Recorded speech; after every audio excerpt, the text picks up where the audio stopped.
കോഡുമായി ബന്ധപ്പെട്ട് ഇന്ത്യ ഭയങ്കരമായിട്ട് ഇൻസിസ്റ്റ് ചെയ്യുകയാണ് അമേരിക്കയെ. കാരണം അമേരിക്കൻ ട്രംപ് അഡ്മിനിസ്ട്രേഷൻ, ട്രംപ് ഇന്ത്യയിൽ വരുന്നില്ല, അത് കൃത്യമായി. ഇന്ത്യൻ പ്രധാനമന്ത്രിയോട്, അതായത് മാർക്കോ റൂബിയോ പറഞ്ഞു, താങ്കൾക്ക് വേണമെങ്കിൽ അവിടെ വന്ന് അയാളെ കാണും, എന്നിട്ട് ഇങ്ങോട്ട് ഇൻവൈറ്റ് ചെയ്യും, ഏതായാലും ട്രംപ് ഇങ്ങോട്ട് വരുന്നില്ല, കൃത്യമായിട്ടൊക്കെ പറഞ്ഞു.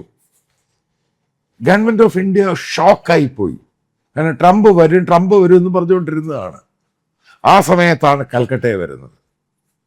നേരെ എയർപോർട്ടിൽ നിന്ന് നേരെ അങ്ങോട്ട് പോകുന്നു.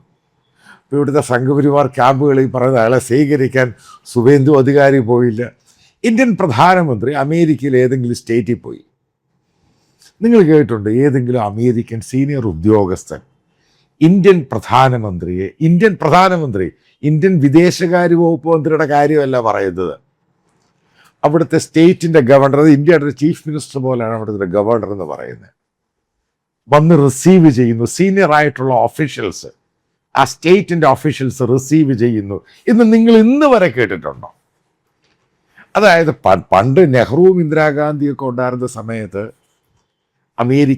ഇന്ത്യൻ പ്രധാനമന്ത്രിമാർ ആ സമയത്ത് അവിടെ പോകുമ്പോൾ അവർ ഈ പറയുന്ന DC-ക്ക് അടുത്തുള്ളൊരു എയർപോർട്ടുണ്ട്, അപ്പോൾ അവിടെ ഇവരെ റിസീവ് ചെയ്യാൻ പോകും. അതായത് നെഹ്റുവിനെ റിസീവ് ചെയ്യാൻ പോയിട്ടുണ്ട്, അതേപോലെ തന്നെ ഇന്ദിരാഗാന്ധിയെ.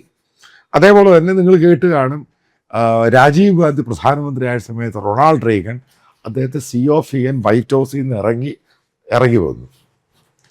പിന്നീട് അവരെവിടെ നിന്നും പോകത്തൊന്നുമില്ല. അന്നത്തെ ഒരു സമയത്ത് അവർക്ക് ആവശ്യമായിരുന്നു ഇന്ത്യയുമായിട്ട് റിലേഷൻഷിപ്പ് ബിൽഡപ്പ് ചെയ്യാൻ. പിന്നീട് അവരുടെ ഇന്ത്യൻ പ്രധാനമന്ത്രി എല്ലാ പ്രാവശ്യം എയർപോർട്ടിൽ പോയി സ്വീകരിക്കും.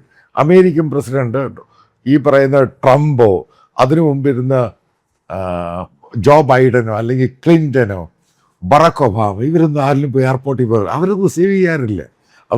ഇന്ത്യൻ പ്രധാനമന്ത്രി അവിടെയുള്ള സ്റ്റേറ്റ്, ഇപ്പോൾ ടെക്സാസിലോ കാലിഫോർണിയയിൽ പോയി കഴിഞ്ഞാൽ അവിടെ ആരും റിസീവ് ചെയ്യാനൊന്നുമില്ല. ഇന്ത്യൻ വിദേശകാര്യമന്ത്രി അവിടെ പോയി കഴിഞ്ഞാൽ അവിടെ റിസീവ് ചെയ്യാൻ ഒരു കുന്തപ്രാണ്ടിയില്ല. As usual പോയിക്കാണും. അങ്ങനെയാണ് ആ രാജ്യം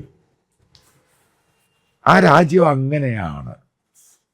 കാരണം അവൻ വലിയ സംഭവമാണ്, അവൻ റിസീവ് ചെയ്യാനൊന്നും വരുത്തൊന്നുമില്ല. വേണമെങ്കിൽ അവർ ഇനി അവരിവിടെ ഇവിടെ ആരും റിസീവ് ചെയ്തില്ലെങ്കിലും അവർക്കിത് കുഴപ്പമൊന്നുമില്ല. ഇവിടെ പോയി ഈ പറയുന്ന ഇത് കാണിക്കുക അത് കാണിക്കുക എന്നൊക്കെ പറയാൻ നമ്മുടെ ഒരു രീതിയാണ്. എന്നാൽ അവർക്കിതൊന്നും ഒരു പ്രശ്നമേ അല്ല. അതാണ് ആദ്യം മനസ്സിലാക്കേണ്ടത്. അമേരിക്കൻ ഡിപ്ലോമസിയെ പറ്റി, അമേരിക്ക എങ്ങനെയാണ് മറ്റുള്ള രാജ്യത്തെ നോക്കിക്കാണുന്നത്, അത് സ്റ്റഡി ചെയ്താൽ കൃത്യമായിട്ട് പിടികിട്ടും.